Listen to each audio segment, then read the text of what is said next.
We're at Hobbies Fair.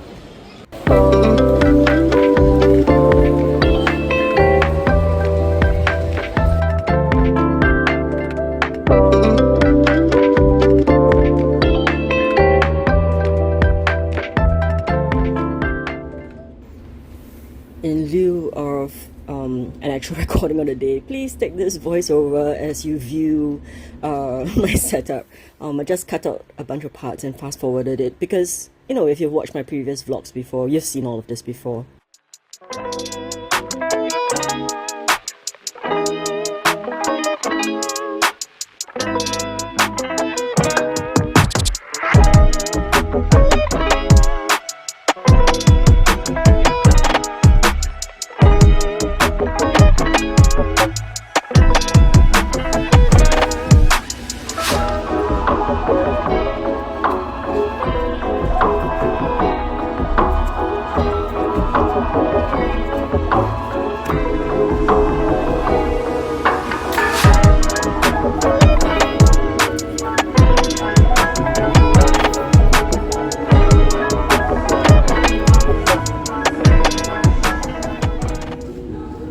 So we are set up right now.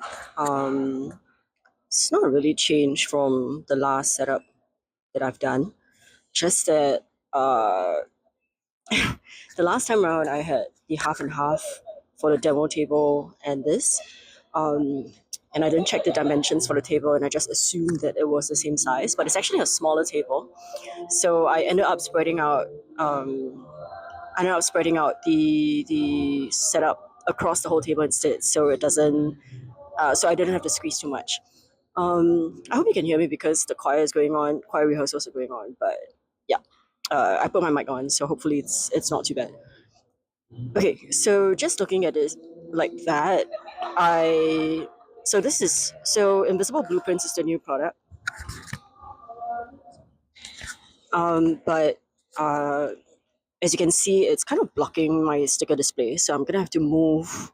I think I'll change the order of the stickers, like move the rows up and down so that the holographics are not blocked, and we see how that goes.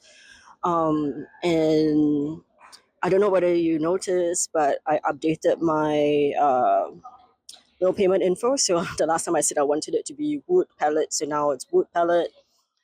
And just looking at this, the next upgrade I think will have to be some sort of Thorn Key signage that's a little bit more kind of like up and obvious, like so people don't have to like kind of squint and be like, oh, who the heck is this anyway, sort of thing. I'm not fond of the idea of a tablecloth because I always think that like if people are standing in front of the store, it gets blocked. But at the same time, I don't want to bring a big kind of like banner at the back. Um, yeah, that's just something to think about. So yeah, I think I'm set up for now. I'm just going to do some switch around some stuff, and then rearrange some of the. Um, I think I want to rearrange the cheesecloth on this side because and let it drape a little bit better. And yeah, that's it. Um, the I'll yeah. So let me just show you what the hall looks like. It's actually really early. I came in really early today. Um, so people are mostly still setting up. There was a setup time yesterday for like an hour, like late night, but I didn't want to have to take the cab twice. So I just came down today in the morning, early in the morning instead. So here we go. Yeah. So I think we are pretty early, about probably about 1 hour to doors opening. So I will go and take a walk around and look for friends as well. All right. See you later. So I did the very, very extra thing of folding all of my slips. So if you recall the last time I showed you in the last event, it was all kind of like opened up. But I thought that what I noticed is that it was really hard for people to kind of like pick up the slips, like they had to dig in it. So last night I spent God knows how long folding all of these slips into little triangles so that number one, it's easier, definitely easier to pick up. one piece out of the slot. Secondly, it just looks fuller because when it was flat, it was all just kind of like, flat down at the bottom, and so yeah, it just looks nicer like this. I think there must have been like 150 slips at least, just like, yeah. So I spent a lot of time folding them, but I was also like kind of watching a video and stuff like that. So yep. Okay, so I think I'm good for now. I don't want to overthink it.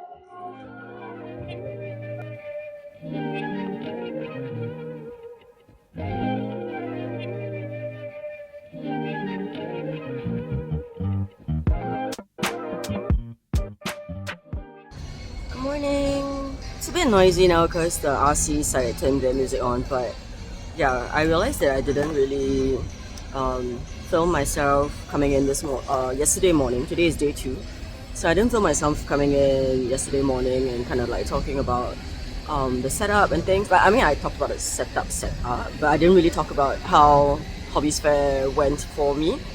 So I'm just doing it on day 2. Anyway, it's like 10 a.m. The music's really not it for 10 a.m. But it is what it is. Yeah. So let me show you what like after yesterday I did. I had to do some changes to my setup. Not changes, but like additions to it. So let me just show you what happened. So this is the current setup. Actually, most of it is still about right.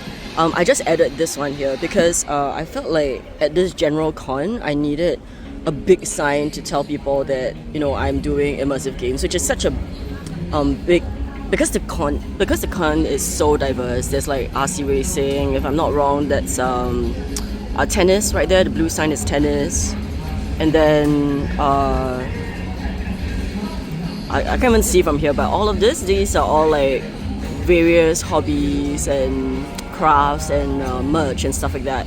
So in this very, very diverse convention, I thought that I needed a sign to kind of showcase what exactly I'm doing. So yeah, that's kind of what's going on here. Yeah. So I'm gonna stop my filming here, or the talk here. If I need to, I'll do voiceover later because the music's just really loud right now. Okay, so I'll see you later, and hopefully I'll film more of day 2 because I didn't really film much of day 1. Alright, see ya.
Thank you so much. I haven't had a chance to start on any of it. Slowly.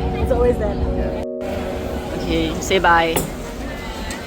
Okay, this one, say bye. Bye, we're done for Hobbies Fair. Yay. Good job, us. Woohoo. Okay. And all we have is just back pain and tiredness to show for it. Woohoo.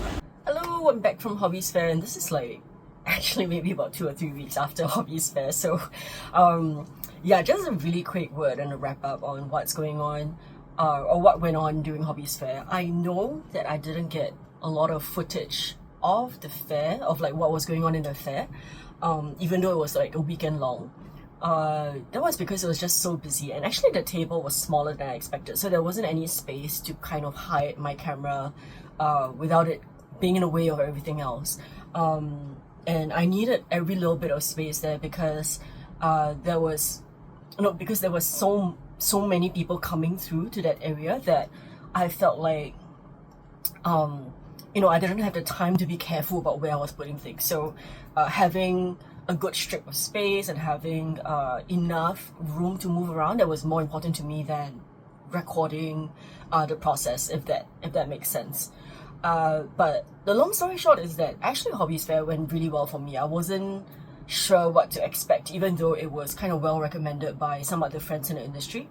So I went in with pretty low expectations because my previous conventions and fairs for the year haven't been that booming, but Hobbies Fair by and large was the best by far in terms of the outreach that I managed to do, as well as the sales that I made.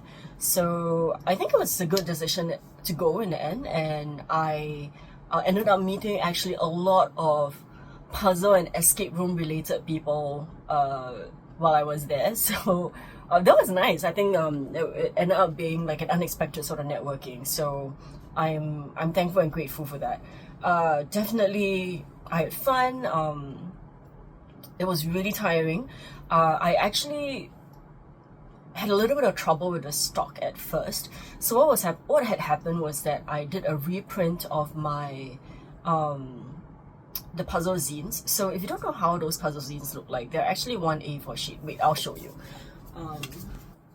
So the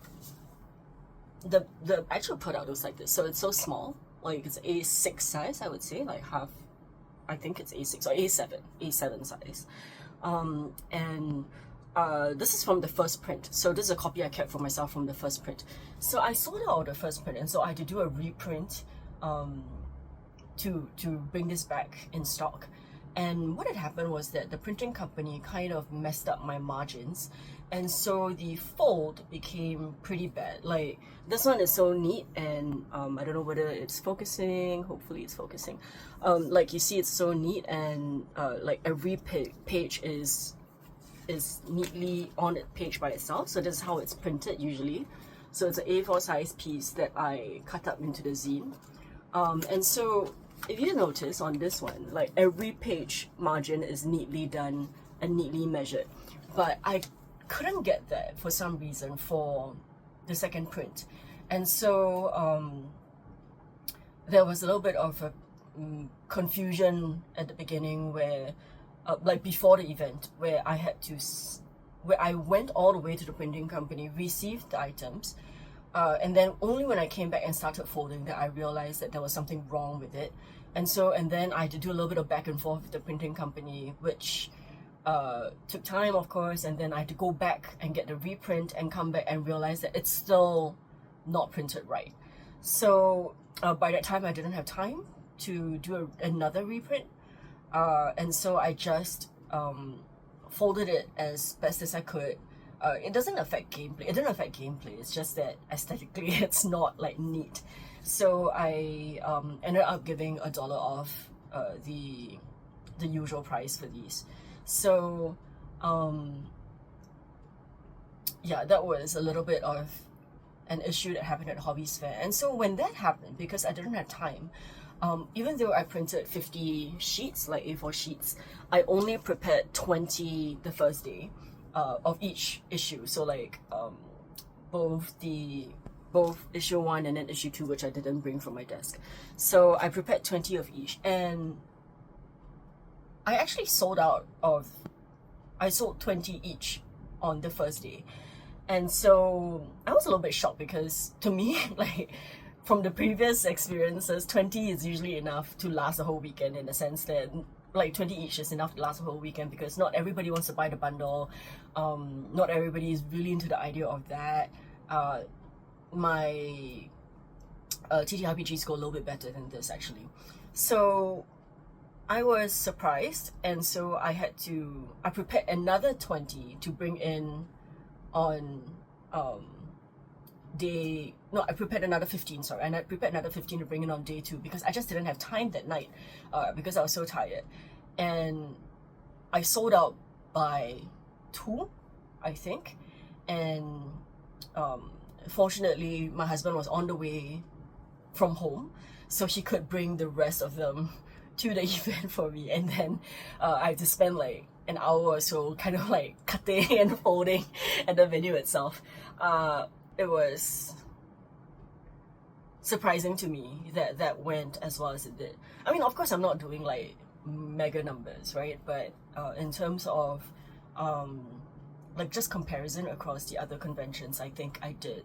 This convention, the sales went pretty well for that. So I'm thankful and grateful, and hopefully people who played the game, that played the zines, enjoyed it and want more in future. And then I have to go make more. I have to go plan more. Yeah. So that's kind of what went down for Hobbies Fair. I was actually pretty much slammed the whole weekend, and I just want to give a really big thank you to Wesley, who was pretty much a volunteer for both days of the weekend. My husband came down on the Sunday, but Saturday he was really the MVP on Saturday, where doing his best, not just to sell, but also to kind of explain what TTRPGs are, talk about the brand, explain who I was, and kind of like my role as a designer, and all of that. So I think as I said in my Table Conquest video, I think I'm really thankful for members of the community who have come to rally around to support indie designers, and of course the small game studios like that run games that have been popping up in Singapore. And even though we're such a small country, I think there's room for us to grow in this space as well. So I'm genuinely really thankful, and I don't even know what the right words to say are. Like thankful and grateful is just the bare minimum of what I really feel. Like gratitude, like so much gratitude for people who come out to support and give their time to me. Like Wesley gave up his whole weekend to do this for me, and did like a fantastic job with very little kind of like hand holding and training. So I'm really, really thankful and grateful for that. So yeah, that's gonna be my wrap up actually, because I think based on my memory, I have very little footage of what happened at Hobbies. And it almost went by in a blur because there was so much and so many people coming through. I think my favorite comment or compliment of the weekend was someone came up to me and she said, "I walked the whole fair and I think your booth is the most original and interesting." And I was like, oh my gosh, that's so nice. Thank you. So yeah, I'm gonna keep at it. Thank you so much everybody once again. So we're going into the end of October now, and then my next convention will be actually something like super mega exciting for me. I am going to Japan to showcase at a convention called Nazagaku. And Nazagaku is kind of like a smallish and experimental escape room convention for enthusiasts. So like these people are supposed to be like really hardcore escape room solvers and goers and attendees and stuff like that. That said, though, I think my puzzles, like the game that I've brought for this, I'm bringing for this event, is actually not difficult. In fact, would be considered very easy. So I'm just hoping that it's gonna. I'm just hoping that it's just gonna be interesting conceptually rather than like, oh, the puzzles are so interesting or whatever. Oh, I don't know. Am I talking myself down? Um, the the reason is because of this. First of all, I'm traveling, right? So I'm not going to have to, I don't have the space to kind of like plan like really big set pieces. Second of all, the theme for this year's Nazogaku is Nazo is banned, Nazo being puzzles. So they actually have a long list of what is not allowed at the convention.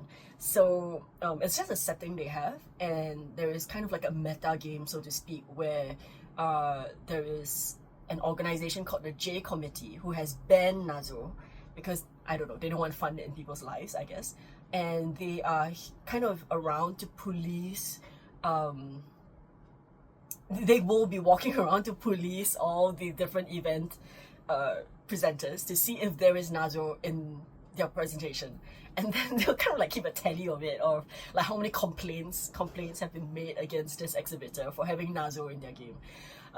So because of that, my escape game has to be very particularly designed in a way that the Nazo is not obvious and out. So yeah, that was actually a little bit of a kind of like, oh my god, brain teaser in the first place for me. So nonetheless, I'm looking forward to it. So I have a liaison in Japan who is doing a lot of the translation and kind of like contact information work for me. So thank you very much, Chika. And she has done a lot of the Japanese hard carrying. I don't really speak Japanese that well. In fact, I don't. I would say that my Japanese is like a child, like a kindergartner's level. So so that's one also language barrier. So rather than create really complex puzzles, and in fact, rather than kind of like an escape room, Chika-san and I are presenting a cultural exhibition where we will be bringing childhood games from Singapore and Japan and kind of like comparing them against each other to see like, oh, okay, so like, you know, in Singapore we have Five Stones, and then in Japan they have something called Otedama, and they're similar even though they look very different, like physically they look different. So and then of course, so like on the surface level it's a cultural exhibition, and then deep down inside, if you put things together, you'll realize that, oh wait a minute, there are actually puzzles in here. Yes, so yeah, I'm hoping that conceptually I don't know what's the best thing to say. Like, I hope that the concept of it, like being a cultural exhibition, brings people fun, even though the puzzles are not particularly like mind-bending. So the aim of this room and the concept will be more of like a elegance, hopefully elegance, and somewhat narrative strength maybe, before rather than, you know, mind-bending puzzles. So hopefully that's the draw of it. Yeah. Novelty factor basically. So yeah, Nazagaku is going to be kind of like you know, a little bit more difficult in terms of accessibility for people, I mean, I guess my viewers. So I will be, hopefully I will be filming a little bit of process, maybe some of the gameplay to show you what it would look like. The setting itself is very interesting. The Nazagaku committee year on year rents out a large studio set, like it's a massive studio set in the form of a hospital. So all of our games are actually in like studio sets that are hospital rooms or nurses rooms or things like that, and we got a ward, I think. So there's gonna be like a hospital bed in there, which we're going to kind of dress up, I guess, or convert into a surface for whatever we are showcasing. So yeah. So the room itself is not going to be like super mad immersive, but from what I understand, Nazagaku itself is kind of like more experimental space, so people are very forgiving about something like that. So yeah, looking forward to it, and I'm excited. We are less than a week away from my flight to Japan, and so yeah, I mean, nervous. So yeah, I'm hoping that this video will go up before I fly off. It should go up before I fly off, doing the editing and stuff like that, and then yeah, the next time I see you, hopefully, will be a Nazagaku video. And if you haven't followed my social medias yet, like Instagram, basically Instagram is where I'm most active. Please do give me a follow, and that's where I'll be posting things like other Japan escape games that I would be playing, which I will be playing a lot of as usual. And of course, little snippets from Nazagaku. So yeah, thank you so much for watching with me. It was kind of a little bit of a ramble. I didn't really plan my wrap up this time around. So I'll see you next time. Thank you very much. See you.